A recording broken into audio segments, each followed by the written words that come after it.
I'm not a Facebook advertising oracle, and there's no hard and fast rules in this program, except just one. Do not set up ads for your entire business all at once. No, select one offer with one lead magnet as an entry point into your sales process and focus only on running ads to that until you're generating a steady flow of leads that turn into sales consistently. Babon, my value ladder's fire. I got a low tier online course, my 6-month mastermind, a high-end one-to-one coaching package, and I want to run ads to all of them ASAP. Like, okay, I get that. However, this is clearly a case of chase two rabbits, catch none for you right now. It's like the book Essentialism explains. When energy is divided amongst too many focuses, you make a millimeter of progress in a million different directions. Instead, by focusing on the essential, in our case, this one offer and one lead magnet, you'll make a significant progress in the one thing that matters most, getting results.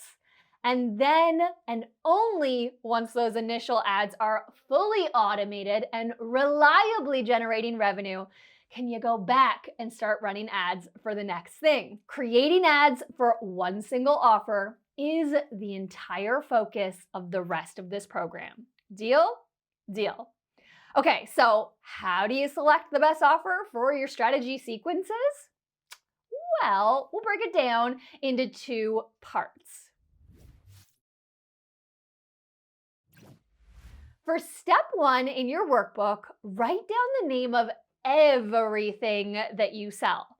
Like, actually all of it.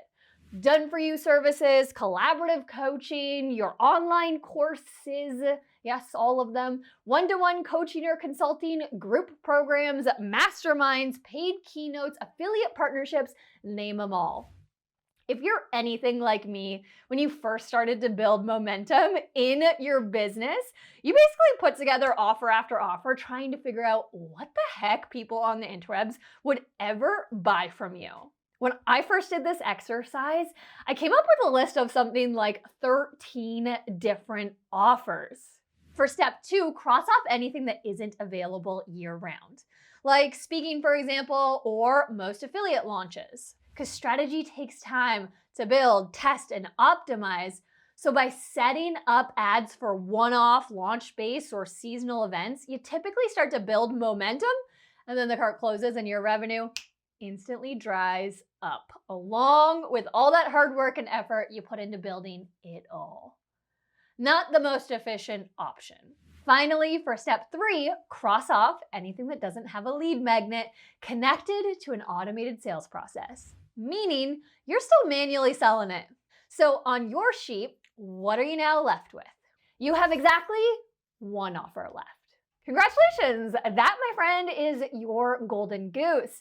Continue through part two of this exercise with this one offer. You have multiple offers left.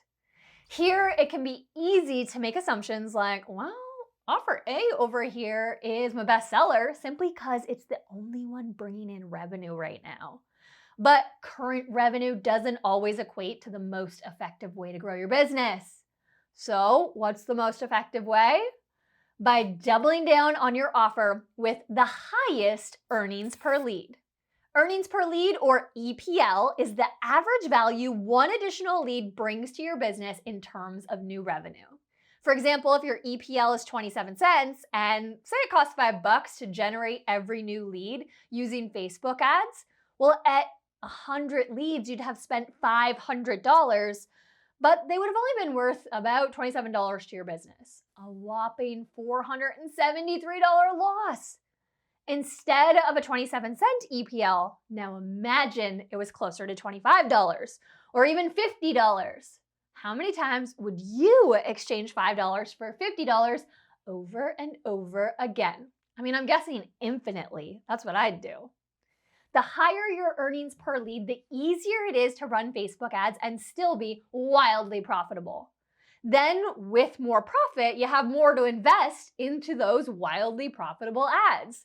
And the cycle just continues to perpetuate itself. With that being the case, there's nothing left but to challenge your remaining offers to a duel over the highest EPL.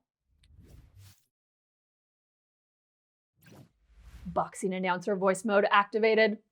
To see which offer comes out victorious. 1. Transfer each of your remaining selections to the offer validator worksheets, writing one of your remaining offers at the top of each sheet. If you have 3 offers remaining, you'd complete 3 worksheets. 2. One by one for each offer, list the lead magnets or entry points that initiate your sales process. For one offer, it might be a 5-day challenge or a webinar. For another, a checklist or a video series. Then do that for all the other offers. Starting with the first entry point of the first offer, you'll then determine the total number of leads who opted in. If you use a webinar as an entry point to your sales process, write down the number of webinar registrants in box A.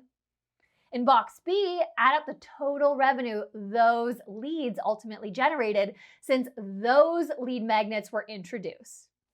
Regardless how long it takes, this knowledge becomes gold. So I promise the effort is absolutely worth it. If your sales results go back a few years, you could simply track the results over the past year or the last time you majorly updated your sales process. And no, it doesn't matter if the price has increased over that time period.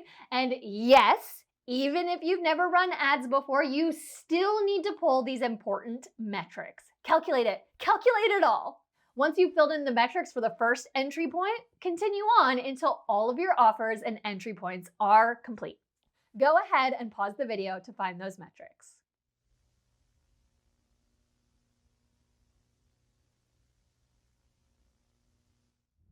Now we'll calculate the earnings per lead for every offer and each individual entry point, which is the amount of revenue generated divided by the total number of leads it took to generate that revenue. Once you've calculated that, the last thing to do is rank your EPLs from highest EPL at the top to the lowest EPL at the bottom. You see that number in the top spot? That, my friend, is the offer I recommend that you focus on first.